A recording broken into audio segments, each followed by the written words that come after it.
Hello friends, இன்றைக்குரிய சூரிய கிரகணத்துடைய முக்கிய update தான் இந்த வீடியோவில் பார்க்க போகிறோம்.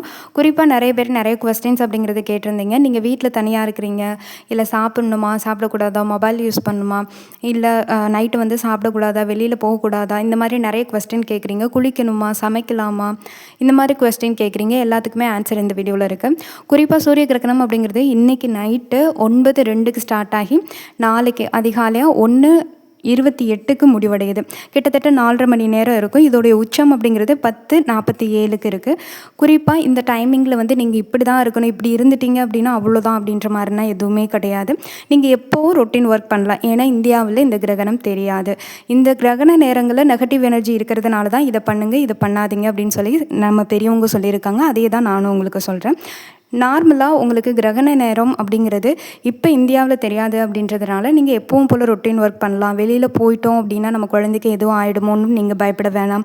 அதே மாதிரி ஃப்ளாட்டாக தான் படுக்கணுமா அப்படின்னு சொல்லி நிறைய பேர் கேட்குறீங்க. அதுவுமே கிடையாது. நீங்கள் எப்பவும் போல் எப்படி படுத்திருப்பீங்களோ அதே மாதிரி கம்ஃபர்டபுளாக படுத்துக்கோங்க. முடிஞ்ச வரைக்கும் ரொம்ப ஸ்ட்ரெஸ் ஃப்ரீ மைண்டில் இருங்க. குறிப்பாக இந்த எதுவும் ஆகிடுமோ, குழந்தைக்கு இதாகிடும் அதாகிடும், இது மாதிரி நிறைய விஷயங்கள் யோசிக்கிறீங்க. அது மாதிரினா யோசிக்காதீங்க. இது ஒரு சாதாரண விஷயம் அப்படிங்கிறது தான். இது கர்ப்பிணிகளுக்கு 100% வந்து பாதிப்பை ஏற்படுத்தும் அப்படின்னா கிடையவே கிடையாது. சாப்பாடை பொறுத்த வரைக்கும் நைட்டு ஏர்லியராக முடிச்சுடுங்க. சாப்பாடை முடிஞ்ச வரைக்கும் 8 மணிக்குள்ளே சாப்பிட்ருங்க. 9 மணிக்குனா தூங்குறதுக்கு போயிடுங்க. மொபைல் நைட்டு ஸ்க்ரோல் பண்ணுறதை கொஞ்சம் அவாய்ட் பண்ணிக்கோங்க. ஷார்ப்பான வெப்பன்ஸ் எதுவும் இருந்துச்சு அப்படின்னா உங்கள் பக்கத்துலேருந்து கொஞ்சம் அவாய்ட் பண்ணி வச்சுக்கோங்க. முடிஞ்ச வரைக்கும் காமாக இருங்க. உங்களுக்கு பிடிச்ச தெய்வத்தை வேண்டிக்கோங்க. உங்களுக்கு பயமாக இருக்குது அப்படின்னா உங்களுக்கு எந்த தெய்வம் பிடிக்குமோ அந்த தெய்வத்தோடைய ஸ்லோகம் சொல்லுங்கள். இல்லை அப்படின்னா அந்த தெய்வத்தை மனசார நினச்சிக்கோங்க. சாப்பாடு ஐட்டம் பொறுத்த வரைக்கும் நைட்டு நான்வெஜ் வேண்டாம். அதே மாதிரி பரோட்டா, சப்பாத்தி, பூரி இந்த மாதிரி ஐட்டமும் வேண்டாம்.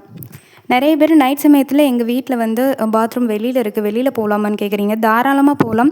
அதே மாதிரி இன்றைக்கி நீங்கள் என்ன ஒரு ரொட்டீன் ஒர்க் பண்ணணுமோ தாராளமாக பண்ணிக்கலாம். இப்படி தான் இருக்கணும், அப்படி தான் இருக்கணும் அப்படின்னா கிடையாது. உங்கள் ஹஸ்பண்ட் வேலைக்கு போயிட்டா கூட நீங்கள் நார்மலாக எப்போவும் வீட்டில் என்ன பண்ண ஒர்க் பண்ணுவீங்களோ அது எல்லாத்தையும் அப்படியே பண்ணிக்கோங்க. ஒர்க் பண்ணக்கூடாது, இப்படி தான் இருக்கணும், தூங்கக்கூடாது, சாப்பிடக்கூடாது, தண்ணி குடிக்கக்கூடாது அப்படின்னா கிடையவே கிடையாது. ரெகுலராக என்ன பண்ணுவீங்களோ அதை பண்ணுங்கள். பசிச்சா சாப்பிடுங்க, தண்ணி தவிச்சா தண்ணி குடிங்க. இதுதான், அவ்வளோதான். நீங்கள் பெருசாக யோசிக்கிறதுனா இல்லைங்க. அதே மாதிரி ஸ்ரீலங்கா, இலங்கை இங்கேனா தெரியல. அதனால் அங்கே இருக்கிறவங்களும் எதுவும் பயப்படாதீங்க. நார்மலாக எப்போவும் நீங்கள் ரொட்டீன் ஒர்க் பண்ணலாம். நன்றி.